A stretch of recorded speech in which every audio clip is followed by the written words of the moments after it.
Throughout this video, we share the insights of many local artists and organizers on arts advocacy in hopes of engaging and inspiring community members to thrive as arts advocates throughout their lives. By sharing these unique perspectives, this guide will publicize and promote the advocacy of arts, establishing arts as a necessity, and the inclusivity of communities of all ages and levels of experience. This will act as an introductory resource for anyone to start their journey of arts advocacy through education and participation. What do you wish someone had told you at the beginning of your artistic journey?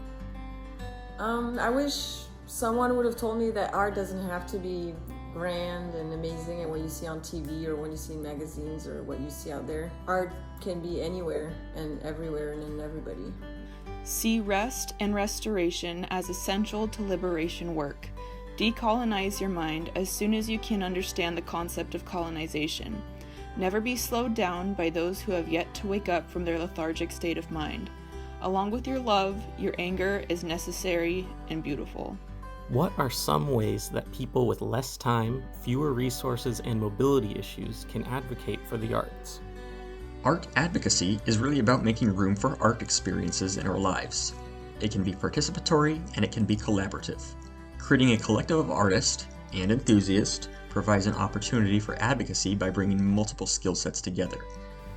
I think maybe the arts need to maybe have a better advocacy program for those people. Like that art should be put out there and supported in the way that sports are. A simple and blunt answer would include signing petitions and letters to senators, and sharing art by people of color. These things take a couple seconds and access to Instagram.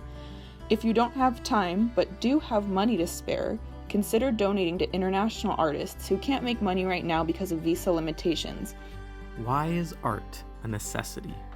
Art is necessary on a more personal level for the artist or the audience and on a more global level. So on a personal level, it helps people believe in themselves, it helps people express themselves, it helps people communicate with other people, and just so it brings community together, like we said earlier. And on a more global level, it's just arts in general are parts of culture, parts of any society.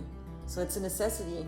Without arts, you don't have culture. And without culture, there's no arts either. To advocate for the arts, right? As far as issues of funding, of access, and that's something that we're really, I think, struggling with in the American context, that the arts are not valued as highly here. It's intrinsically part of our social and cultural, values.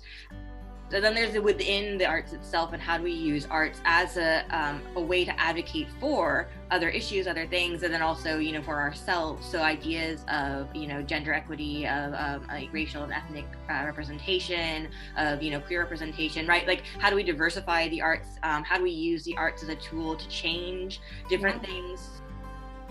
I see the artist existing on the fringes of society, synthesizing culture in real time and projecting it back to the collective.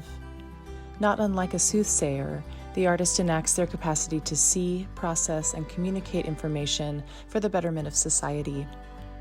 Art and artists show us who we are. Beyond its function as a tool for communication, art can pose questions, invite discussion, change opinions, elicit emotion, and provoke critical thinking. In this sense, artistic production is invariably valuable to the progression of social movements, policy, and culture.